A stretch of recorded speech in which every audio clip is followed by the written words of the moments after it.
최영순 전사입니다. 2020년 8월 25일 화요일 오늘의 말씀 묵상을 나눕니다. 오늘 말씀 본문은 예레미야 29장 4절부터 14절 말씀입니다. 예레미야 29장 전체를 다룰 예정이지만 전체를 다 읽기에는 너무 길기 때문에 예레미야 29장 4절부터 14절을 읽고 이어서 계속 논리를 전개하는 것으로 나머지 말씀들을 함께 다루어가는 것으로 진행하겠습니다. 오늘 말씀의 제목은 우리는 누구의 말을 들어야 하는가 입니다. 먼저 말씀을 읽겠습니다. 4절부터 14절 말씀입니다. 만군의 여호와 이스라엘의 하나님께서 예루살렘에서 바벨론으로 사로잡혀 가게 한 모든 포로에게 이와 같이 말씀하시니라. 너희는 집을 짓고 거기에 살며 텃밭을 만들고 그 열매를 먹으라. 아내를 맞이하여 자녀를 낳으며 너희 아들이 아내를 맞이하며 너희 딸이 남편을 맞아 그들로 자녀를 낳게 하여 너희가 거기에서 번성하고 줄어들지 아니하게 하라. 너희는 내가 사로잡혀 가게 한 그 성읍의 평안을 구하고 그를 위하여 여호와께 기도하라. 이는 그 성읍이 평안함으로 너희도 평안할 것임이라. 만군의 여호와 이스라엘의 하나님께서 이와 같이 말씀하시니라. 너희 중에 있는 선지자들에게와 점쟁이에게 미혹되지 말며 너희가 꾼 꿈도 곧이 듣고 믿지 말라. 내가 그들을 보내지 아니하였어도 그들이 내 이름으로 거짓을 예언함이라. 여호와의 말씀이니라. 여호와께서 이와 같이 말씀하시니라. 바벨론에서 70년이 차면 내가 너희를 돌보고 나의 선한 말을 너희에게 성취하여 너희를 이곳으로 돌아오게 하리라. 여호와의 말씀이니라. 너희를 향한 나의 생각을 내가 아나니 평안이요 재앙이 아니니라. 너희에게 미래와 희망을 주는 것이니라. 너희가 내게 부르짖으며 내게 와서 기도하면 내가 너희들의 기도를 들을 것이요 너희가 온 마음으로 나를 구하면 나를 찾을 것이요 나를 만나리라. 이것은 여호와의 말씀이니라. 나는 너희들을 만날 것이며 너희를 포로된 중에서 다시 돌아오게 하되 내가 쫓아보내었던 나라들과 모든 곳에서 모아 사로잡혀 떠났던 그곳으로 돌아오게 하리라. 이것은 여호와의 말씀이니라.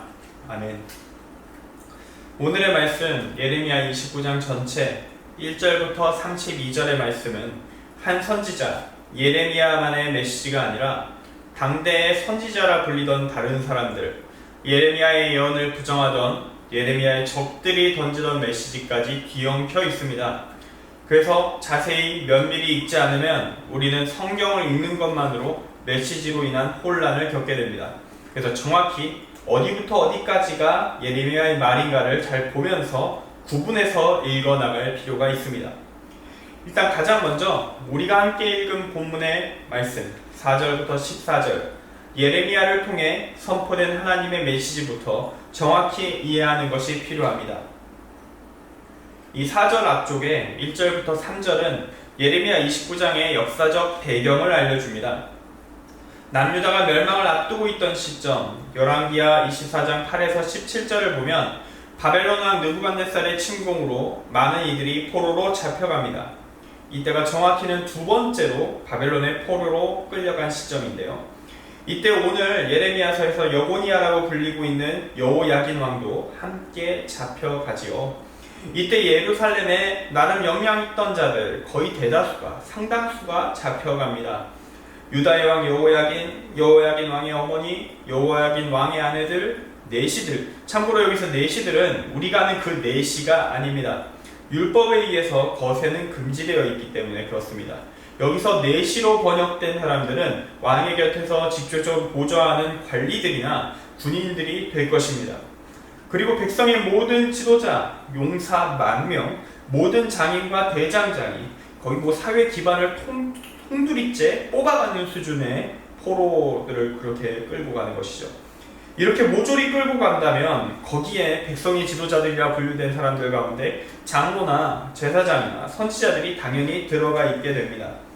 오히려 평범한 이들을 데려가기보다는 나라의 구심점이 될 가능성이 있거나 국가적인 저항에 도움이 될 만한 인재들을 모조리 끌고 간 것이기 때문에 포로지만 포로들의 면면이 상당히 화려했을 것이다 라는 것을 우리는 짐작할 수 있죠.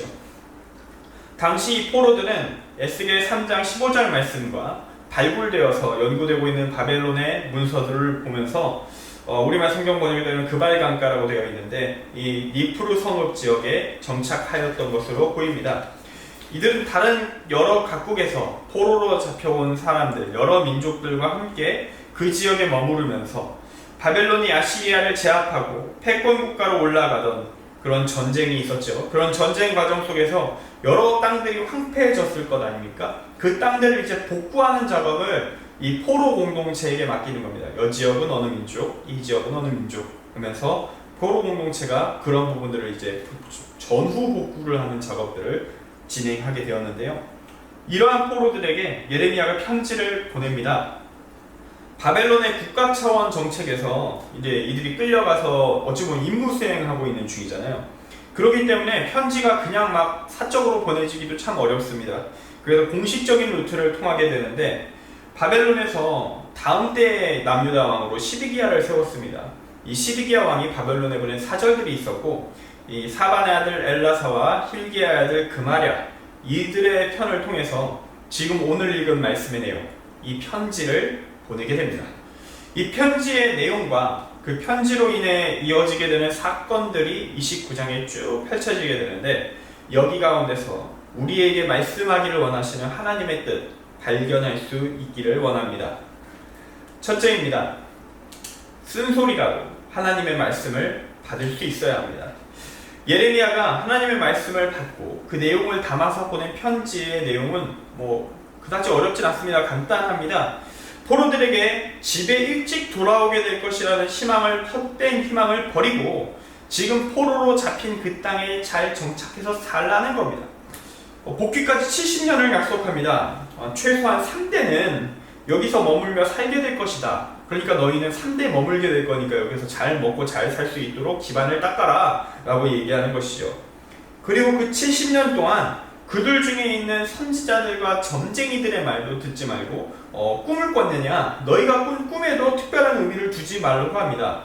이 선지자들이라 불리는 사람들 이들의 주장 그리고 실향민이라 할 수 있는 이들의 꿈 어떤 꿈일까요? 당연히 속히 고향으로 돌아간다. 이 바벨론이 망한다. 이런 형태의 꿈일 것이고요. 그들이 선지자라 불리는 하나님의 사람들이라 불리는 사람들 하나님의 메시지를 전한다는 사람들에게 듣고 싶은 메시지 역시 그것일 겁니다. 바벨론 제국의 조속할 멸망과 고향으로의 복귀 이것을 원하고 있죠. 그런데 예레미야를 통해서 그들에게 전해진 하나님의 말씀 하나님의 뜻은 그런 생각하지도 말고 꿈을 꿔도 무시하고 그런 소리를 선지자들에게 들으면 그 선지자들을 거짓 예언자 취급을 하라고 하고 있습니다. 완전히 내 희망과 자신들의 희망과 정반대되는 이야기를 하나님이 하고 계시다라는 거죠. 예레미야를 통해서 이 말씀이 그들에게 어떻게 들렸을까요? 하나님의 말씀으로 들렸을까요? 그리고 이 말씀을 전한 선지자 예레미야는 어떤 존재로 보였을까요? 하나님의 선지자로 보였을까요? 아니면 거짓 선지자로 보였을까요? 예레미야 선지자의 예언 이 내용은 분명히 희망의 메시지로 마치고는 있습니다. 우리에게 매우 익숙한 말씀이 여기에 적혀 있어요. 11절부터 14절 말씀 여호와의 말씀이니라 너희를 향한 나의 생각을 내가 아나니 평안이요 재앙이 아니니라 너희에게 미래와 희망을 주는 것이니라 너희가 내게 부르짖으며 내게 와서 기도하면 내가 너희들의 기도를 들을 것이요 너희가 온 마음으로 나를 구하면 다시 찾을 것이요 나를 만나리라 이것은 여호와의 말씀이니라 나는 너희들을 만날 것이며 너희를 포로된 중에서 다시 돌아오게 하되 내가 쫓아보내었던 나라들과 모든 곳에서 모아 사로잡혀 떠났던 그곳으로 돌아오게 하리라 이것은 여호와의 말씀이니라. 아멘. 네, 이들은 희망을 발견하게 될 것입니다. 70년 만에 말이죠. 70년 3대가 지나도록 이루어지지 않은 고향으로의 복귀 이 말이 그들에게 희망으로 들렸을까요? 저주로 들렸을까요? 안타깝게도 저주로 들렸던 것 같습니다. 그들은 이 사실을 받아들이고 싶지 않아 했고요. 거부했습니다. 그 거부의 역사가 이어지는 15절부터 나오는 이야기입니다. 그런데 사실 그들이 거부했던 예레미야의 70년 예언은 결국에는 성취되었습니다. 맞아 떨어졌습니다. 우리는 그 사실을 알고 있어요. 연대 계산을 실제로 아주 구체적으로 해봐도 거의 들어맞습니다. 해석에 따라 완벽한 일치라고도 말할 수 있습니다. 바벨론에 이스라엘 백성이 포로로 끌려갔던 최초의 시기는 언제냐? 여호야김 왕의 때입니다. 당시의 연도는 어느 왕이 즉위한 시기를 기준으로 삼아서 역사에 기록이 되는데요. 바벨론 포로기가 시작되었던 여호야김 왕의 즉위 연도는 BC 608년입니다. 그리고 여호야김 재위 3년째 BC 605년에 처음으로 바벨론의 이스라엘 백성들이 포로로 끌려갑니다. 이게 첫 번째 포로입니다. 다니엘 1장을 보면 그때 다니엘이 잡혀갔음을 확인할 수 있습니다. 그리고 예레미야 29장 2절에 나오는 포로들이 끌려간 시기가 BC 597년이고요. 이때가 두 번째 포로입니다. 그리고 완전히 남유다가 멸망할 때죠. BC 586년 이때 남유다가 멸망하면서 세 번째 포로들이 발생합니다. 바벨론 포로의 완성이죠. 그리고 이들이 돌아오게 되는 시기가 바로 바사, 페르시아의 왕 고레스 왕 키루스 2세가 바벨론을 점령하고 이때가 BC 529년인가 그럴 겁니다. 바벨론을 점령하고 이제 자기 자신을 공식적으로 바벨론 왕, 수메르의 왕, 아카드의 왕, 세계의 사면의 왕으로 칭했던 때, 이때가 페르시아의 왕을 넘어서 제국의 황제로서의 원년이다라고 할 수 있죠. 이때가 바로 BC 528년입니다. 이때 바벨론 포로기가 끝납니다. 원년 기준으로 접근해서 최초의 포로기가 시작되었던 여호야김의 원년과 고레스의 원년은 딱 70년입니다. 잡혀간 기준으로 치면 조금 달라지긴 합니다. 67년이니까 완전히 수치랑 맞진 않지만 이 70년이라는 숫자를 일종의 7년 단위로 이루어지는 안식년의 확장으로 완전수 12 곱해진 완전한 안식년으로 이해하는 역대하 36장 21절을 생각하면 의미를 담기 위해서 약간의 오차 감수하고 반올림을 했다라고 우리는 판단할 수 있을 것 같습니다. 오늘 말씀의 내용을 보면서 우리가 깨달아야 되는 것은 무엇이냐? 하나님의 말씀은 우리가 정말로 싫어하고 그 내용을 거부할지라도 결국에는 이루어진다는 것입니다.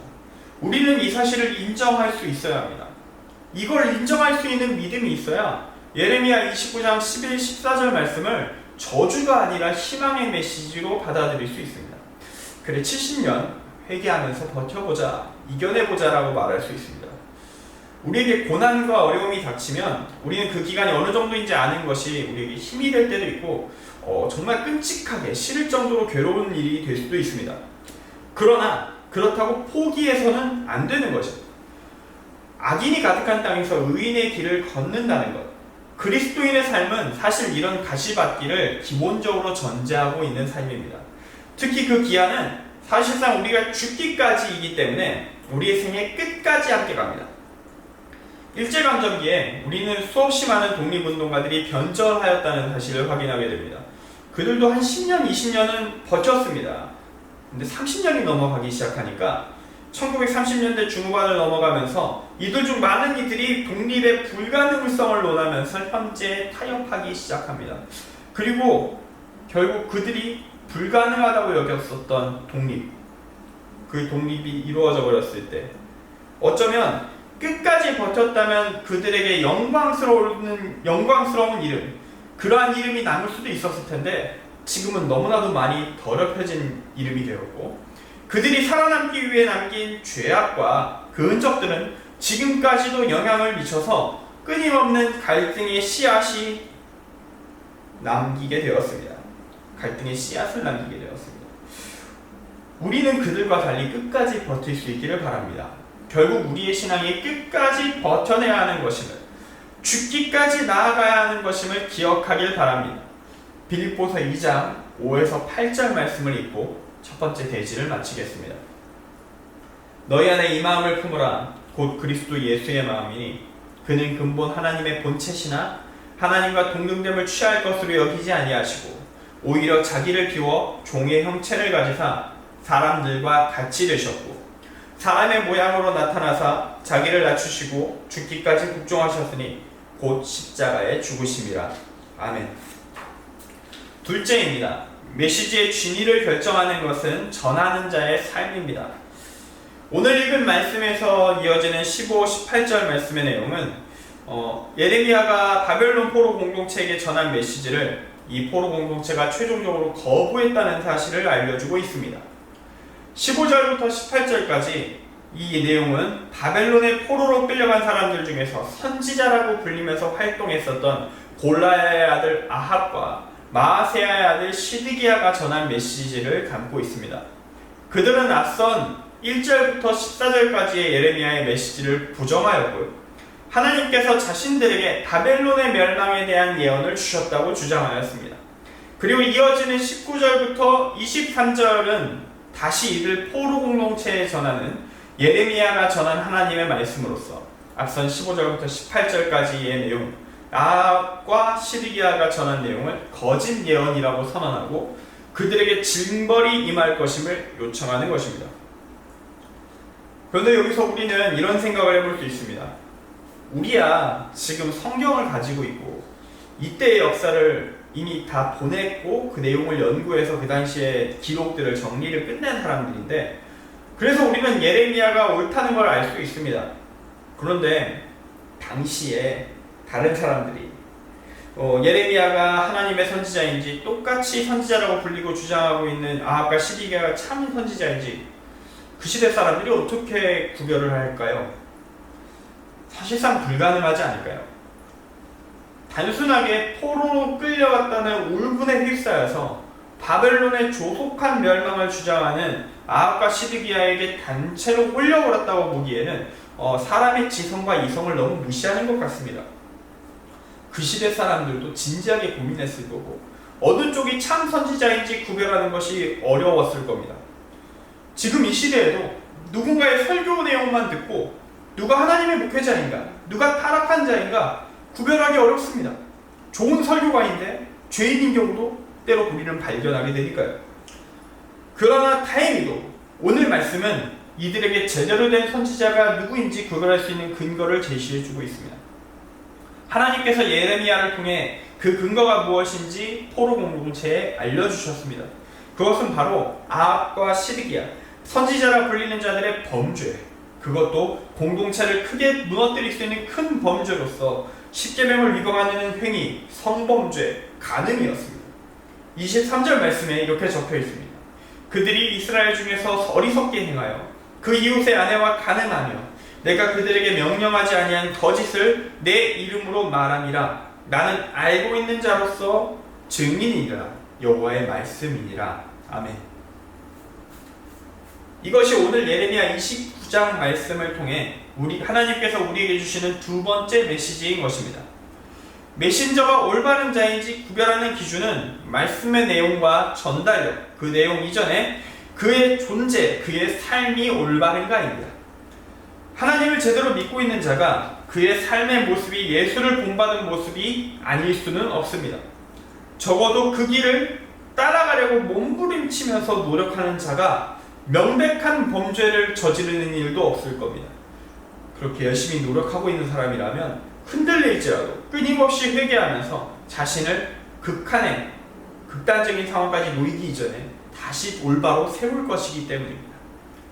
혼란한 시대, 어느 쪽이 진실로 하나님의 말씀을 전하고 있는지, 무엇이 하나님의 뜻인지 어지러운 지금, 굳이 성직자만이 아니라 이 땅의 리더들이 말하는 것들 중 어느 쪽이 진리에 가까운지, 하나님의 뜻에 합당한지 헷갈리고 있다면 그 어지러움에 대한 답이 오늘 말씀에 있습니다. 그들의 삶을 보십시오.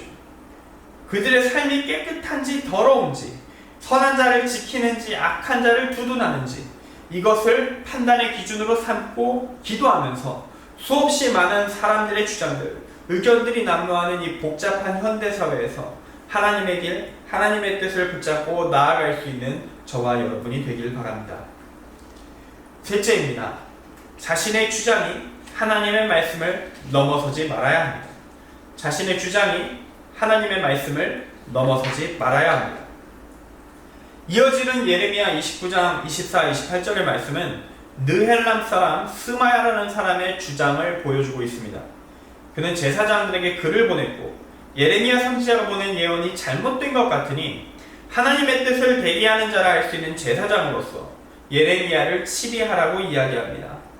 그는 예레미야를 미친 자, 선지자 노릇하는 자, 가짜로 여기고 있습니다. 이에 대해서 하나님의 말씀을 받고 있는 예레미야가 스마야의 글, 고발의 글을 받아들고 예레미야에게 온 제사장 스바냐에 그가 받은 말씀을 전해줍니다. 그 내용은 무엇이었는가? 스마야가 하나님께 보냄받지 않은 자라는 것이었고, 그가 자신의 의지로 하나님의 뜻에 저항하였으며, 제사장을 움직이는 죄, 하나님의 말씀을 전하는 자를 공격하는 말, 여호와께 패역한 말을 했기 때문에 그와 그의 자손이 멸망당할 것이라는 것이었습니다. 그와 그의 자손은 끝내 하나님께서 회복하실 포로 귀환의 역사를 보지 못할 것입니다. 스마야는 자신의 이름으로 글을 보내어서 제사장 스바냐를 움직였습니다. 올바른 일에 쓰임받아야 될 제사장을 죄악된 길에 같이 동행하게 했던 것이죠. 그는 앞서 나온 아합과 시드기야와 같은 거짓 선지자들과는 달리 하나님의 말씀을 받았다는 이야기조차 하지 않습니다. 순수하게 자신의 의견으로서 자기 이름으로 글을 써서 올린 겁니다. 풀었으면 아주 간단하게 쉽게 말하면 스마야의 주장은 이렇습니다. 내가 생각하기에 저 예레미야라는 녀석은 미친 자거나 거짓 선지자인 것 같다. 그러니까 아마도 하나님의 뜻도 내 뜻과 똑같을 거다. 제사장들아 왜 저놈을 심판하지 않지? 빨리 죽여버리지 못할 것인가? 라고 얘기하는 것이죠. 교만의 끝에 다다른 자입니다. 다른 가짜 선지자들은 그래도 하나님께 말씀 받았다 라는 식의 거짓말이라도 했는데 착각했을 수도 있고요. 좋게 말하면. 근데 지금 스마야는 이미 하나님의 위에 서 있습니다. 자신의 판단이, 내 기분이, 정신 상태가, 건강 상태가 순간적으로 느껴지는 그 감정이 하나님의 뜻을 판단하는 기준입니다. 내가 곧 하나님이죠. 사회적 영향력도 어쩌면 대단했던 사람일 수도 있을 것 같습니다. 그래도 제사장이잖아요. 고위층이라 할 수 있는데 그의 글을 받아들였다는 것만으로 스마야에 대한 그 어떤 제지나 어떠한 대응도 없습니다. 그냥 마치 8개월 성경만 받아서 읽는 사람 사절처럼 예레미야에게 가서 고발의 내용을 읽어줍니다. 제사장이 거의 스마야의 종과 같은 느낌을 받게 되죠. 이렇듯 교만의 죄악은 참 무섭습니다. 우리가 힘을 가지게 되면 가질수록, 그리고 자신의 신앙에 대한 자신감이 강하면 강할수록, 연수가 높아지면 높아질수록 우리는 겸손하기보다 교만하기 쉽습니다. 자신의 권위, 내가 생각하는 하나님에 대한 이해, 그것과 상반되는 것을 만날 때 교만한 자는 그게 하나님의 말씀인지 아닌지 판단하고 고민하기 이전에 개인적으로 부정하는 것을 넘어서 자신이 가진 힘이 있다면 그 힘을 총동원해서 하나님의 뜻을 짓밟으려고 나갈 수도 있는 것이 교만한 자, 특히 힘 있는 교만한 자의 모습이죠. 보통 이 둘은 같이 가죠. 우리는 우리 가운데 이러한 교만이 자라나는 것을 경계해야 합니다. 이런 교만한 자를 향해 내려지는 심판의 내용이 절대 가볍지 않기 때문입니다. 교만한 자만 죽는 것이 아니라 자손들까지 미래를 보장받지 못할 테니까요. 이 미래가 이 땅에서의 죽음만이면 차라리 다행일 수도 있습니다. 근데 영원한 죽음까지 담보하는 것이기에 더 무서운 것입니다. 말씀을 정리합니다. 오늘 확인한 예레미야 29장의 말씀도 매우 무거운 말씀이었습니다. 그러나 많은 깨달음과 지혜를 우리에게 부어주시는 말씀이기도 합니다. 쓴소리라도 하나님의 말씀이라면 받을 수 있어야 합니다. 하나님의 말씀은 그 말씀을 듣는 우리가 어떤 마음으로 품고 있든지 간에 끝내 이루어질 것입니다. 분명한 하나님의 말씀이라면 온전히 받고 최선을 다해 순종하면서 나아가는 것. 우리는 대체 왜 하나님이 그런 말씀을 주셨는지를 고민하면서 깨닫고 나아갈 때, 그것을 붙잡고 나아갈 때 깨달음이 있을 것이고 기쁨으로 나아갈 수 있는 은혜 역시 그때 얻을 수 있을 것입니다. 순종하고요, 나아가는 것, 이것이 제일 중요한 것입니다. 또한 메시지의 진위를 결정하는 것은 전하는 자의 삶입니다. 하나님의 말씀을 선포하는 자가 어떤 존재인가, 그것을 통해서 우리는 진리가 누구에게 있는지를 알 수 있습니다. 하나님의 뜻이 그 안에 있는 자의 삶이 하나님으로부터 벗어나 있을 수는 없기 때문입니다. 이 분별의 기준을 우리 가운데 간직할 수 있어야 할 것입니다. 자신의 주장이 또한 하나님의 말씀을 넘어서지 말아야 합니다. 교만을 경계하면서 항상 하나님의 말씀을 읽고 기도하면서 나를 하나님 앞에 복종시키는 훈련을 해야 할 것입니다. 그때 우리가 교만의 죄악에 넘어지지 않고 하나님 앞에 바로 선 자가 될 수 있을 것입니다. 이러한 깨달음이 우리 말씀을 함께 묵상하는 우리 모두에게 임하기를 바라고 기도합니다. 기도하겠습니다. 주여, 오늘도 우리의 삶을 인도하여 주옵소서. 나의 생각이 아니라 하나님의 뜻이 우리를 다스리시길 원합니다. 주여, 함께하여 주시옵소서. 예수 그리스도의 이름으로 기도합니다. 아멘.